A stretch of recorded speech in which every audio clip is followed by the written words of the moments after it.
আসসালামু আলাইকুম রহমতুল্লাহ। প্রিয় দর্শক, মতিঝিলে ইসলামী ব্যাংকের সামনে ইসলামী ব্যাংকের গ্রাহকদের উপরে পুলিশের গুলি ছোড়া এবং টিয়ারশেল এবং জলকামান দিয়ে যে নির্যাতন করেছে, এটার প্রতিবাদে বাংলাদেশ জামাত ইসলামী একটি বিবৃতি দিয়েছে। আমি আপনাদেরকে পড়ে শোনাচ্ছি।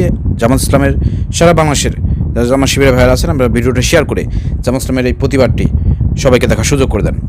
বাংলাদেশ জামাত ইসলামী তাদের ভেরিফাইড ফেসবুক পেজে বলেছেন যে পুলিশ গুলি চালিয়ে ইসলামী ব্যাংকের গ্রাহকদের মারাত্মকভাবে আহত করার তীব্র নিন্দা এবং প্রতিবাদ জানিয়েছেন জামাত ইসলামের সম্মানিত সেক্রেটারি অধ্যাপক মিয়া গোলাম পরোয়ার। বাংলাদেশ জামাত ইসলামের সেক্রেটারি জেনারেল ও সাবেক এমপি জনাব মিয়া গোলাম পরোয়ার আজ 1 জুন প্রদত্ত এক বিবৃতিতে বলেন যে ইসলামী ব্যাংক বাংলাদেশ পিএলসি এর প্রধান কার্যালয়ের সামনে ব্যাংকের স্বার্থ রক্ষা এবং নবনিযুক্ত বিতর্কিত চেয়ারম্যানের পদত্যাগের দাবিতে আন্দোলনরত সাধারণ গ্রাহকদের উপর পুলিশ গুলি চালিয়ে মারাত্মকভাবে আহত করার এবং লাঠিচার্জ, টিয়ারশেল গ্যাস ও জলকামান ব্যবহারের আমরা তীব্র নিন্দা এবং প্রতিবাদ জানাচ্ছি এবং গ্রাহকদের যৌক্তিক দাবির প্রতি পূর্ণ সমর্থন ব্যক্ত করছি। বিবৃতিতে মিয়া গোলাম পরোয়ার বলেন, আজ সকাল থেকে ঢাকার মতিঝিলে ইসলামী ব্যাংকের প্রধান কার্যালয়ের সামনে ইসলামী ব্যাংক গ্রাহক ফোরাম এর ব্যানার ফেস্টুন নিয়ে সাধারণ গ্রাহকরা সম্পূর্ণ শান্তিপূর্ণ ও নিয়মতান্ত্রিকভাবে অবস্থান কর্মসূচি পালন করেছিলেন। ব্যাংকের আমানতকারীরা ও গ্রাহকদের স্বার্থেই তারা এই আন্দোলন করেছিলেন, কিন্তু অত্যন্ত দুঃখের বিষয়, পুলিশ কোনো উস্কানি ছাড়াই সকাল 9:30টার দিকে নিরীহ ও শান্তিপূর্ণ আন্দোলনকারীদের উপর লাঠিচার্জ করে এবং জলকামান ও টিয়ার গ্যাস নিক্ষেপ করে। এক পর্যায়ে পুলিশ গুলি চালিয়ে বহু আমানতকারীকে মারাত্মকভাবে আহত করে। আহতরা হাসপাতালে চিকিৎসাধীন রয়েছেন। আমি তাদের দ্রুত সুস্থতা কামনা করছি। আমানতকারী ও গ্রাহকদের নিয়মতান্ত্রিক ও শান্তিপূর্ণ অবস্থান কর্মসূচিতে হামলা করা পুলিশের কাজ নয়। পুলিশের এই অযাচিত বল প্রয়োগ ও দমনপীড়ন অত্যন্ত নিন্দনীয় এবং মানবাধিকার চরম লঙ্ঘন। তিনি আরও বলেন, গ্রাহকদের অভিযোগ অত্যন্ত গুরুতর ও যৌক্তিক। বিগত দিনে একটি নির্দিষ্ট মহলের মাধ্যমে ইসলামী ব্যাংক সহ দেশের ব্যাংকিং খাতে যে নজিরবিহীন লুটপাট ও ধ্বংসযজ্ঞ চালানো হয়েছে, দেশের মানুষ তা ভুলে যায়নি।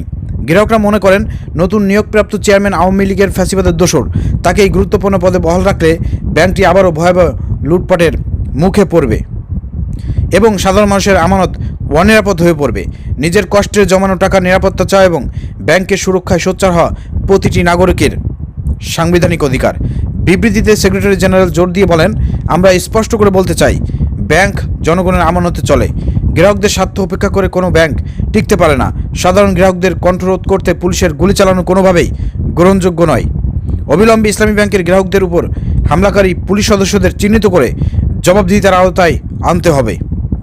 অবিলম্বে অবৈধ ও দলীয়ভাবে নিয়োগকৃত চেয়ারম্যানের নিয়োগ বাতিলপূর্বক কোটি কোটি আমানতকারী ও গ্রাহকদের ক্ষোভ ও উত্তেজনা প্রশমন এবং ব্যাংকের স্বাভাবিক পরিবেশ ফিরিয়ে আনার জন্য আমরা সংশ্লিষ্ট প্রশাসন ও ব্যাংক কর্তৃপক্ষের প্রতি আহ্বান জানাচ্ছি। প্রিয় দর্শক, এই হচ্ছে বাংলাদেশ জামাত ইসলামের প্রতিবাদ। সবাই ভিডিওটি শেয়ার করে সবাইকে দেখার সুযোগ করে দেন। দেখেন, ইসলামী ব্যাংকের এই সামনে যারা এসেছিল, অনেকেই অভিযোগ করেছে, অনেকেই বলার চেষ্টা করতেছে বিএনপিপন্থী কিছু লোকজন যেখানে সব জামাত শিবিরের লোকজন আনছে। আর ভাই, ইসলামী ব্যাংকের সঙ্গে তো জামাত শিবিরেরই তো কানেকশন। জামাত শিবিরের বেশিরভাগ লোকই তো ইসলামী ব্যাংকে আমানত রেখেছে। এখানে লেনদেন, এখানের অ্যাকাউন্ট সব কিছু তো জামাত শিবিরের লোকজনই করেছে। তো এখানে কি বাইরের লোক থাকবে? অতএব এটা স্বাভাবিক ব্যাপার যে জামাত শিবিরের লোকজন এখানে আসা, প্রতিবাদ করা, এটা স্বাভাবিক ব্যাপার। কারণ জামাত শিবিরের লোকজনই এই ব্যাংকের সাথে বেশি সম্পৃক্ততা। অতএব তারাই আসবে, তার সঙ্গে আরও যারা বাইরের লোকজন আছে তারাও এসেছিল। অতএব এই ধরনের অযাচিত কথাবার্তা বলে কোনো লাভ হবে না, কারণ এটা বাংলাদেশ জামাত ইসলামের ব্যাংক। এটা আমরা গর্বের সঙ্গে বলতে পারি যে জামাত ইসলামের ব্যাংক হচ্ছে ইসলামী ব্যাংক। এটা জামাত ইসলামের লোকজনকে গর্বের সঙ্গে বলতে হবে, অস্বীকার করার কিছুই নাই। এটা জামাত ইসলামী এই ব্যাংক তৈরি করেছে এবং এই অবস্থায় নিয়ে এসেছে। মাঝখানে আওয়ামী লীগের ফ্যাসিবাদের দোসরা এটাকে লুটে পেটে খেয়েছে, আবার পুনরুদ্ধার করা হয়েছে।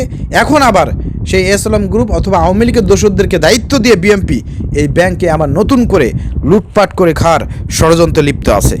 অতএব এই ষড়যন্ত্র কোনোভাবেই বাস্তবায়ন করতে দেবে না ইসলামী ব্যাংকের যত কোটি কোটি গ্রাহক আছে, সে জামাত শিবিরের লোকজন হোক আর বাইরের লোকজন হোক, কেউ এই ষড়যন্ত্র বাস্তবায়ন করতে দেবে না। ইনশাল্লাহ এটার বিরুদ্ধে কঠোর আন্দোলন হবে, দরকার হলে পারে সরকার পতনের আন্দোলনও হতে পারে। অতএব এই ব্যাংক নিয়ে তালবাহানা বন্ধ করেন।